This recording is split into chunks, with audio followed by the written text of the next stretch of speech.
Later, Henry stopped at Edward's station. "Hello, Henry," said Edward. "You look splendid. I was pleased to hear your happy whistle yesterday." "Thank you, Edward," smiled Henry. "Shh, shh. Can you hear something?"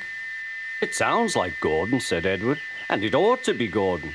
But Gordon never whistles like that." It was Gordon. He came rushing down the hill at a tremendous rate. He didn't look at Henry, and he didn't look at Edward. He screamed straight through the station and disappeared.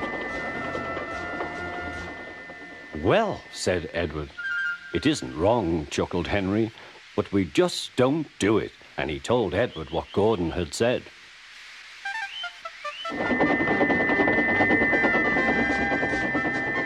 Meanwhile, Gordon screeched along the line. The noise was awful.